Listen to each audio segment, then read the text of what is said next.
This is To the Point, your briefing on Asia's entertainment business. I'm Janine Stein. And I'm Patrick Frater. And if it's happening in content, streaming, cinema, or corporate chaos, we're talking about it. So let's get to it. Let's get to the point. Patrick, you're in Rotterdam this week. You're right. Talk to me about your experiences. I'm wearing orange, the Dutch national colour, because that's a big thing here. People like to be patriotic. And also I was here doing a big presentation with a film director called Mike van Diem, who's a Dutch director who actually has won 2 Oscars, both as a student and with his first feature film. So I made sure I had lots of orange when I arrived here. So you arrived in Rotterdam with a suitcase full of orange. That's correct. And what did you find? Because it's the Rotterdam Film Festival, right? I'm here for the IFFR Rotterdam, the International Film Festival Rotterdam, which, along with Sundance, is one of the 2 first major film festivals of the year. Both Sundance and Rotterdam have very deep roots in the indie film sector and show literally hundreds of films per edition, far too many for any one person to be able to watch. But Sundance, which I've never been to, I should say, is now a big money event that has spawned several spin-off festivals. And this year is its last year in Park City because it's outgrown that home. Rotterdam, on the other hand, is very different. It's has very little in the way of red carpet ceremonies and celebrities, relatively few American films. It's fundamentally a European festival, deeply committed to DEI, to its green credentials, and to art house and experimental titles. And it's really not afraid of politics either. Okay, so I've been to Sundance. Actually, it was amazing. Never been to Rotterdam. So thanks for that backdrop.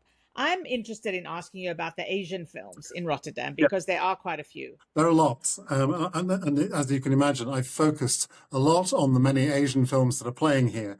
But by far, let me say, as you'd expect, there are many Asian films, and those are what I've focused on.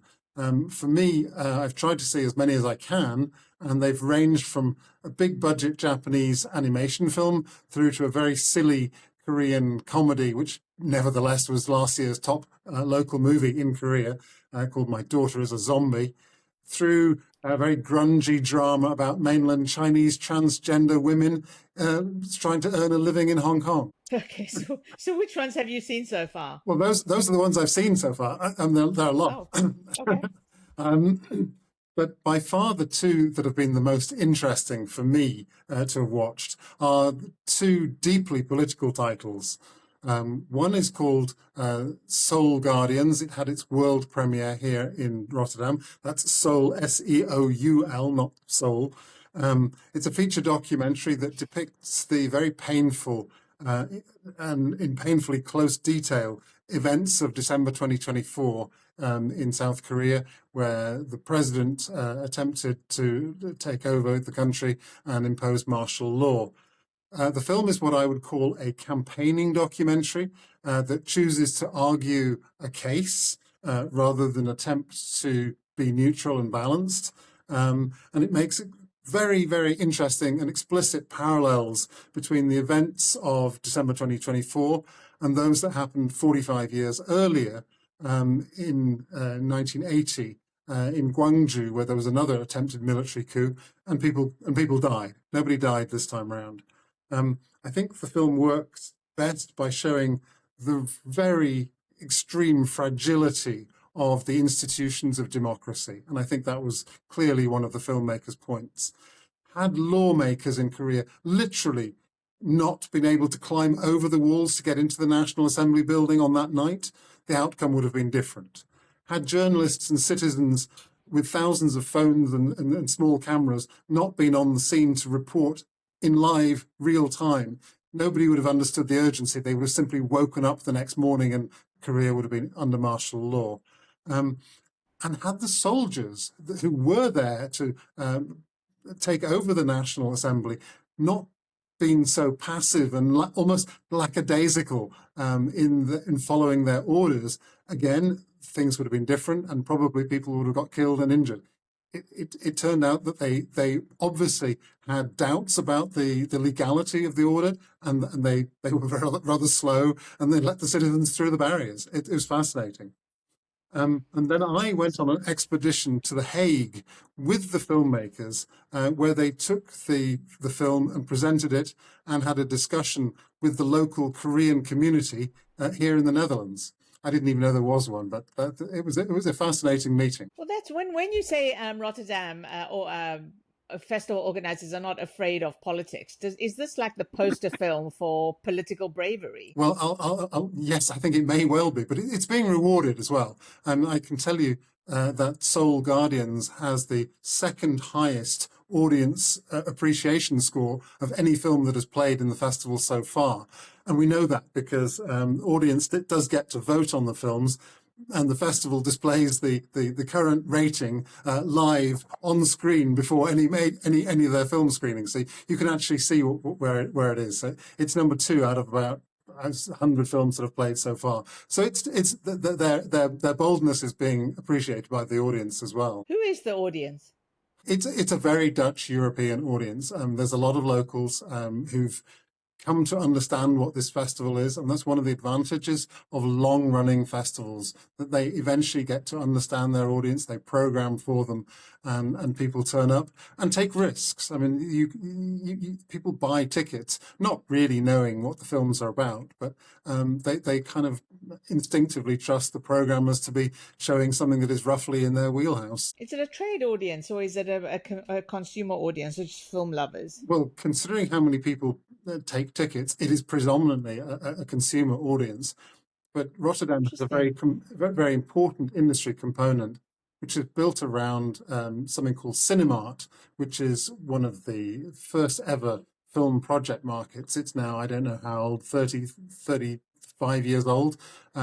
Now every film festival has an industry support, including a project market. But Cinemart is one of the original 3 or 4, and it still does what it does extremely well. The other very political film that I saw was perhaps even more interesting.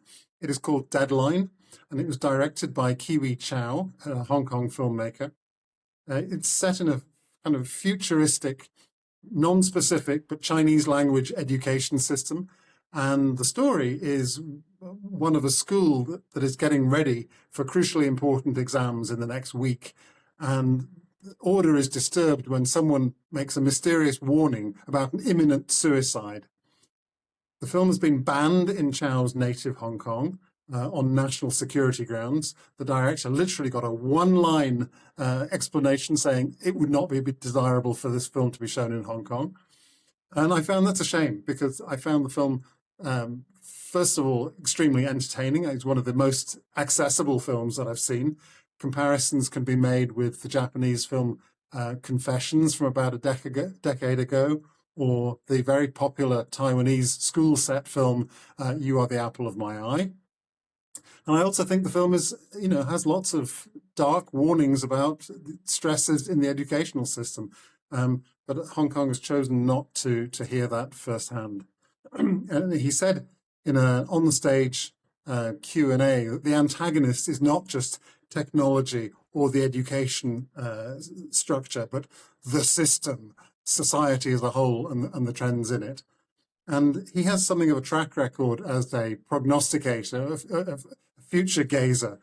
He was one of the, I think 3 or 4 or 5 directors who made a film called 10 Years, 10 or 11 years ago in Hong Kong, which at the time seemed almost outlandish in its predictions of, the forward developments of Hong Kong society. And that film was released at the time, different regime in Hong Kong at the time, but it was subsequently shunned. And Chow's film called Revolution of Our Times, about the 2019 pro-democracy protests in Hong Kong, was fairly understandably banned in Hong Kong. But his latest film, Deadline, also looks like it's gone that way, unfortunately. What happens to a film like this when it's, I mean, it shows in Rotterdam. You haven't mentioned the rating yet. I'm loving this rating system. But what happens to a film like that? Does it get picked up all around the world as a commentary on Hong Kong? Does it benefit from a ban? Well, that's a fascinating question, and sometimes we see bans and government reactions against films or TV shows or pieces of art, actually ending up publicizing them even more and creating exactly the opposite effect of what the government would want. Well, I don't know that that's going to happen in this case. Chow is an intelligent and interesting man, and clearly quite outspoken. But he hinted, he didn't say specifically in this case, that other film festivals are finding it difficult to take this film, and he doesn't know where it's going to be released. That may speak to pressures from authorities. I don't know. Or it may be that they take a different view about the entertainment value of the film. But I certainly found it interesting. And it won't be shown in Hong Kong. It is being shown theatrically in Taiwan, because the film was essentially relocated to Taiwan. It was made with a Taiwanese producer.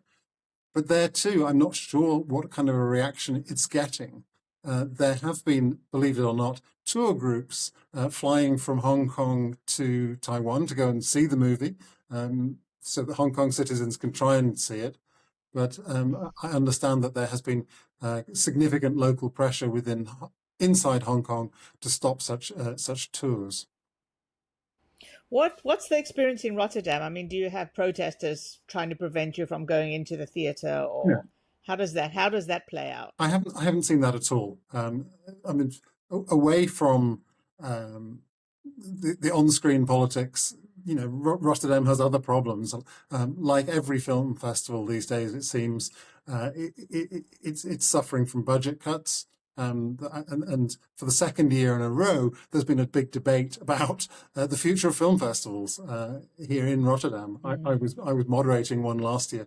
I was an observer this time, but clearly festivals around the world are suffering from budget cuts brought about by multiple factors, such as sponsors reining in their community outreach efforts, turmoil in the film industry itself, such as the Hollywood concentration and retraction, the impact of streaming and AI. I mean, I think it's a very unstable time for the film industry, and film festivals are feeling part of that, the backwash of that instability. Shall we talk about our news headlines this week? We should. Our news headlines. You go first. I've been looking at a couple of headlines. First of all, one that has broken really in the last 24 hours is the appointment of a new CEO at Disney. This has been on the cards for quite a while. Bob Iger left the company, came back again, ran it for the last several years, but his exit has been well telegraphed. And we knew that this was going to happen, so there's no surprise in either the timing or the fact that this was going to happen. The company announced that Josh D'Amaro, who's been head of Disney Experiences, i.e. the theme parks division, has got the job, and that he will replace Iger from, I think it's next month. Well, with theme parks the most profitable unit within Disney, I believe it accounts for 60% of profits at the moment. That shouldn't be any kind of a surprise, and D'Amaro was the bookie's favourite. I've had little dealing with him personally, but his parks experience should mean he's at least a little bit familiar with Asia. Disney has 3 major theme parks in Asia, in Tokyo, Shanghai, and Hong Kong. But it's interesting that he is from that experiences, theme parks, cruise ship background, rather than being a Hollywood insider. So he's not a Los Angeles native, I don't think, and doesn't have those high level talent connections. He has a huge salary, so he will be expected to perform. His salary announced, he's got I'll read this to you because it's such a lovely way of saying it. He's been given a compensation target of roughly $38 million for his first year in the job. including a one-time bonus of $9.7 million, the company said. Well, I guess if he I guess if he delivers, but you know how I feel about all those gigantic payouts. I suppose that they're worth it if they deliver. There are some executives who don't deliver and get the money anyway. Yeah. But it's interesting also that Disney gave a new job or a new job title to Dana Walden, who's the very well-respected woman executive who didn't get the top job. She's now been rewarded with the enlarged role as Disney's first ever chief creative officer. So she's expected to fill in the Hollywood gaps that Damaro currently does not fill. And she can. I think the experiences, your focus and on the experiences really resonate. Well, it flows through to everything we do, because even in Asia, as I often said, Asia's a rounding area in Hollywood. But I think that people are talking more and more about experiences, about 360, about leveraging properties, about not only doing a TV show, but casting the guys from the band in the show that can then do live performances and then can go jump on water slides, and they're at ticketed events. So I do think it's consistent with just global trends. And obviously it makes sense because Disney's, as you said, their theme parks is a massive contributor.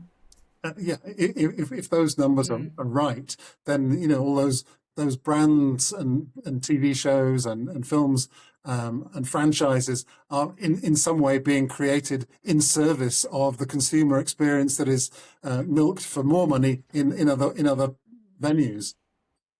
I'm not sure I have an issue with that. I'm not so purist as I used to be. Okay. So I think it's okay to think I'm going to go through some kind of demon, what do you call it? Big Dipper, that's themed a movie that I saw. I'm fine. I think it's okay.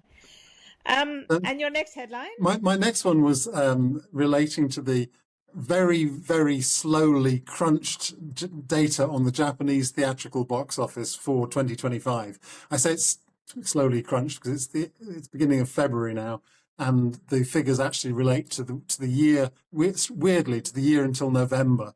So it's taken them 2 months to add up how many tickets got sold and what they were worth. But they did have the grace to be pretty spectacular when they arrived. Theatrical revenue was up 30% compared with 2024. Definitely one of the highest growth rates for any major market, and propelled in significant degree by 2 Japanese films, Demon Slayer, a big anime movie which broken all sorts of records, and the record-breaking live-action film Kokuho, which I've talked about previously on this show. Those 2 films grabbed the headlines, but it also wasn't a bad year for some of the Hollywood movies, and the content split between imports and local films remained pretty much unchanged at 80-20, 80% being local, 20% being imports. And the other interesting wrinkle for me from that performance was the growth surge kept Japan as the 3rd largest box office market in the world. There had been a little bit of doubt because we'd seen some of the other countries, France and the UK, actually stopped growing last year. But India surged, and we thought there was a chance that India might actually overtake Japan. That wasn't the case. So the ranking now means that 3 of the top 4 box office markets in the world are Asian. The world's largest market is North America, US and Canada together, followed by China, followed by Japan, followed by India. I think you're being slightly unfair about Japan's speed. Your expectation is that it comes out on the 3rd of January. I think Japan is... I think this February release will be consistent with just this considered release. I don't know anybody in Japan would consider it slow. They might consider it really fast. They might, but I have an obsession with Asian box office data, which I think is... I know, so it's your impatience. Well, I got it. It's my impatience, but also in general, I rather wish that we could get more data, more publicly, more quickly in more markets. And it clearly is possible. China, which is not a country known for normally in every aspect of daily life for sharing information and data, is extraordinarily quick to release box office data. In fact, you can get it literally live and see tickets being sold, and you can watch the counter tick up as a hit develops. I thought that was astonishing. You showed me the live ticker. I think that just speaks to China's technological advancement. And it's not, I mean, China's not known for transparency, but I guess box office is not as sensitive as some other info. You say that, Janine, maybe it is. I don't know. You say no, that, but it would be, right? I believe in the past it has been considered a state secret, but not one that anyone chooses to actually do anything about holding back. My headlines of the week are Coupang, which is not necessarily all about the TV, but Coupang's e-commerce platform had a massive data breach in Korea. So Coupang's listed in the US, but obviously most of its business comes from Korea. So the Korean government has launched a massive investigation. It was gigantic. It was the biggest data breach in Korea's history. And so they're blaming a disaffected Chinese employee that leaked their database. But the bottom line is Korean government is being incredibly fastidious about figuring out what went wrong and trying to, I guess, levy some kind of fine or penalty on them. But Coupang, as a US company, is now pushing back in Washington. So the whole thing has taken a political turn, and it's now become mired in congressional letters and emails and things that are leaked, culminating in Trump announcing on X that he was increasing the tariff on Korean goods from, I think, 15 to 25%. So he didn't say it was directly linked, but clearly people are linking them. So there's one thing I'm looking at. The other one is Netflix's 26 slate. So far, they've been releasing it in drips and drabs, which I guess is good for them because then you get to focus on each market instead of just one big data dump. But I think so far in like 4 or 5 markets, they've announced more than 100, maybe 105 originals. So that's India, Chinese language, Japan, Korea, and Indonesia, I think it is. So that's quite significant. The split between film and TV depends on the market. In Japan, there's one global anime, and there's also live sports, which is going to be quite interesting because that's a new experiment. And then my third one is video. So we've spoken to Mark Francis about video success in 2025 and his strategy. But on Friday night this week, video will release their 2026 slate. So I will be in Jakarta on Friday night, and I will let you know.